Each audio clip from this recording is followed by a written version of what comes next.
और 7/25 अपराध क्रमांक सोहरा थाने में पंजीबद्ध हुआ है। तो मेघालय की पुलिस लगातार इसमें इन्वेस्टिगेशन कर रही है। चौथा आरोपी जो जिसके बारे में वो बताया जा रहा है सस्पेक्टेड है, उसके लिए लगातार मेघालय पुलिस के संपर्क में लगातार इंदौर की पुलिस कोऑर्डिनेशन में काम कर रही है। चौथा जो सस्पेक्ट है उसको भी राउंड अप किया जाएगा। अभी जो आरोपी पकड़ा है उनके क्या नाम है? अभी जो जैसा कि मैंने बताया, एक राज कुशवाहा है, दूसरा विशाल चौहान है और तीसरा जो मैंने आपको बताया तीसरा जो आकाश कुशवाहा है। ये 3 आरोपी हैं। चौथा सस्पेक्ट है जो कि आनंद का नाम सामने आया है। उसके लिए भी लगातार मेघालय पुलिस और इंदौर पुलिस लगातार मिलकर काम कर रही है। और जो भी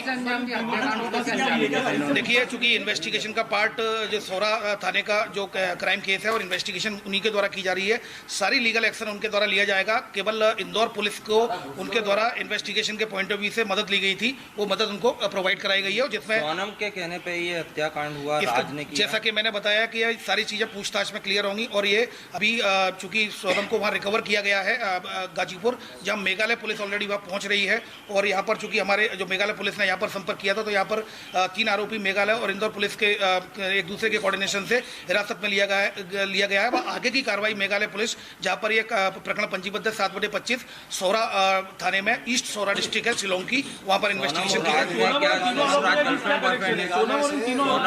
देखिए, अभी फिलहाल इस तरह की कोई बात सामने नहीं आई है। पूछताछ उनके द्वारा की जाएगी। पूछताछ में जो भी आएगी आपको अवगत कराया जाएगा। अभी फिलहाल जो अपडेट्स आए हैं वो यही है कि सोनम को वहाँ गाजीपुर में रिकवर कर लिया गया डिस्ट्रिक्ट में। और यहाँ पर 3 आरोपियों को चेट वगैरह भी पकड़ी है, कोई चेट वगैरह आई? अभी फिलहाल इस तरह की कोई जो बात सामने नहीं आई है। अगर ऐसा कुछ होता भी है तो एविडेंस में लिया जाएगा और एविडेंस से क्या पता चला?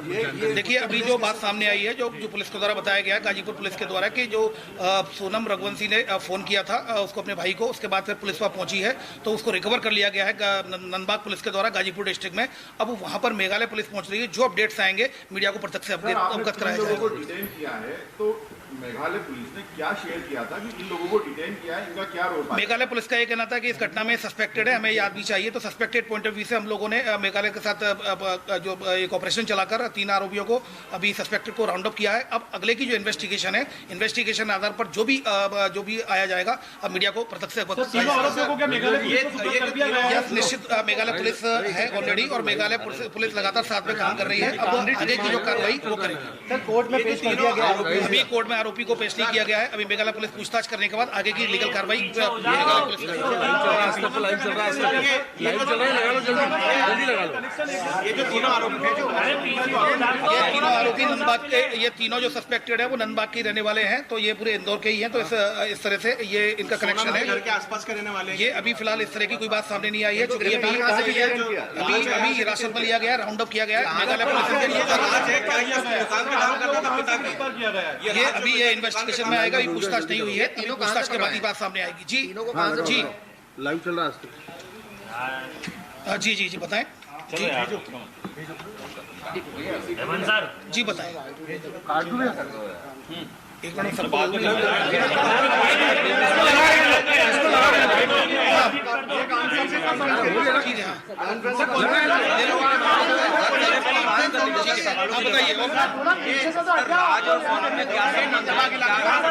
देखिए जैसा कि मैंने साथ में गए थे। देखिए जैसा कि मैंने बताया, कौन से एरिया में? नंदबाग इलाका कौन से एरिया? ये गाजीपुर डिस्ट्रिक्ट है यूपी की, जहाँ से इनको रिकवर किया गया है।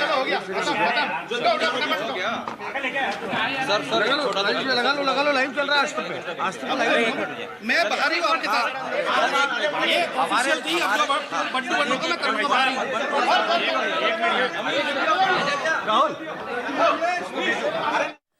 तो बड़ी खबर आपको बता दें, सोनम ने अपने भाई को फोन किया था। इंदौर पुलिस की तरफ से बड़ा खुलासा किया गया है और कई चौंकाने वाले खुलासे हुए हैं। सोनम ने सरेंडर किया, मेघालय पुलिस की तरफ से दावा किया गया है। और आपको बता दें कि तमाम वो दावे किए जा रहे हैं। मेघालय पुलिस की तरफ से यह भी दावा किया गया है कि सोनम के साथ जो भी शामिल थे,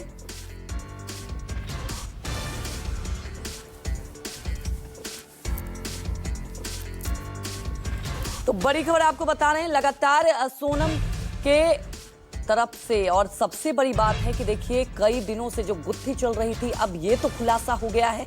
पहले यही समझ नहीं आ रहा था सोनम कहाँ है, और अब बड़ा खुलासा हुआ है। इंदौर में 3 आरोपियों को हिरासत में लिया गया है। मेघालय पुलिस की तरफ से साफ तौर पर कहा गया है कि मध्य प्रदेश के रहने वाले जो 3 लोग थे उसने भी सोनम को इस हत्या भरी साजिश में सहयोग दिया है।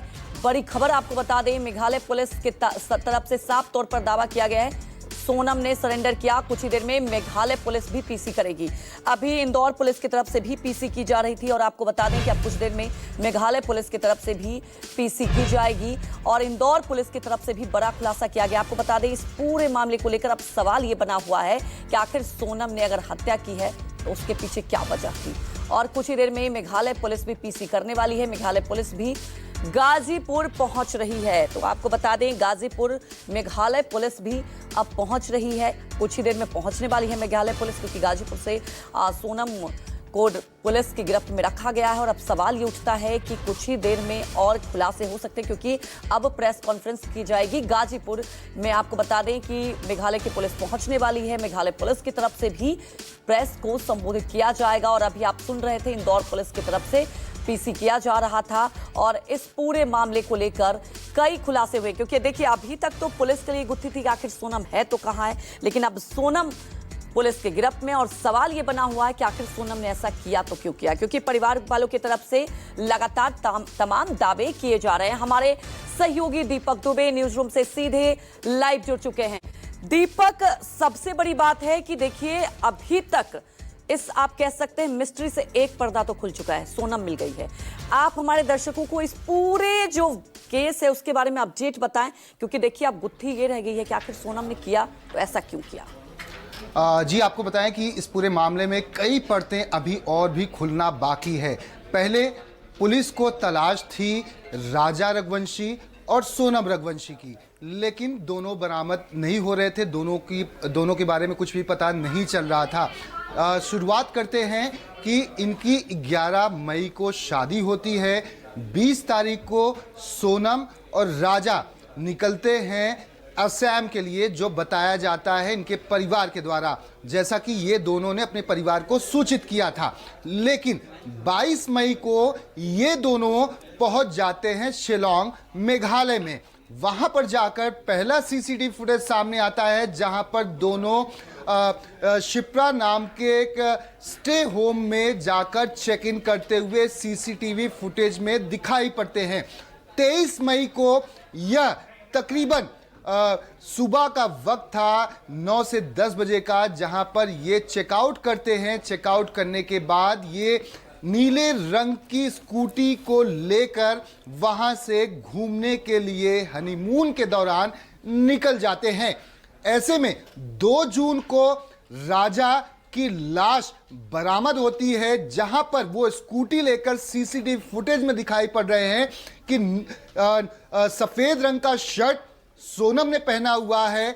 एक ब्रांडेड कंपनी है उसका जो रेनकोट था सोनम ने उसके ऊपर पहना हुआ है। लेकिन सोनम का वो जैकेट बरामद हो जाता है रेनकोट का।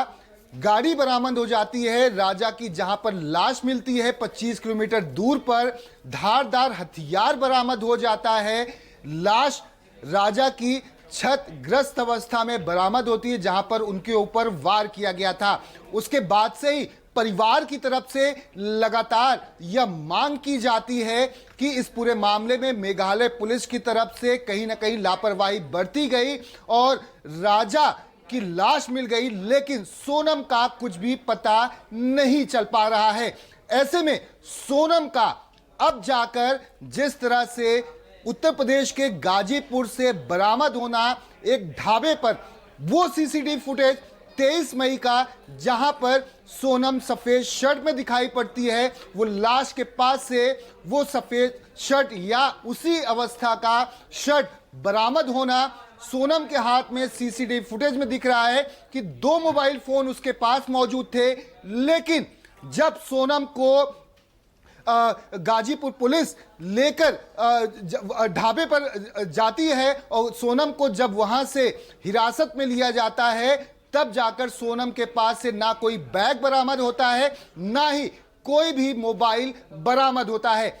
ऐसे में 3 लोगों का मेघालय पुलिस की तरफ से इंदौर से गिरफ्तार किया जाना, उत्तर प्रदेश की पुलिस ललितपुर से 3 अन्य लोगों को हिरासत में लेती है, और ऐसे में सवाल ये उठता है कि तकरीबन 1500 से 1800 किलोमीटर दूर अगर मेघालय शिलांग से गाजीपुर सोनम पहुंची तो आखिर पहुंची कैसे, कौन उसके साथ इन्वॉल्व था, क्या जिस तरह से 3 शख्स का इंदौर से गिरफ्तार होना, 3 लोगों का ललितपुर से हिरासत में लिया जाना, कौन उनके साथ मौजूद था, कौन उनकी मदद कर रहा था, यह सवाल अभी भी बना हुआ है। हालांकि सोनम के पिता या उनके परिवार की तरफ से लगातार यह कहा जा रहा है कि मेघालय पुलिस की तरफ से इस पूरे जांच के दौरान लीपापोती की जा रही है, लेकिन सवाल यह है कि यह जिस तरह से हत्याकांड को अंजाम दिया गया, सोनम का गायब हो जाना, सोनम का गाजीपुर में मिलना और उसके साथ साथ 3 अन्य लोगों का गिरफ्तार किया जाना, राज कुशवाहा नाम के शख्स को जिसका बहुत ही ज्यादा घनिष्ठ संबंध सोनम से था, उसका गिरफ्तार किया जाना, जैसा कि इंदौर पुलिस की प्रेस कॉन्फ्रेंस में एसपी ने यह दावा किया है, अपने आप में कई सवाल खड़े करता है। और अभी भी इस पूरे हत्याकांड की गुत्थी को सुलझाने में पुलिस को एक लंबा वक्त लगने वाला है, जब इन तीनों गिरफ्तार इंदौर से लोगों को, सोनम को आमने सामने बैठाकर बिल्कुल दीपक, सवाल यही है कि अभी भी कई ऐसे सवाल बने हुए हैं, कई ऐसे परत है जिसका खुलासा अभी होने वाला है। आप हमारे साथ बने रहिए। हमारे साथ भानु प्रताप सिंह जी जुड़ चुके हैं, पूर्व डीजीपी यूपी पुलिस से।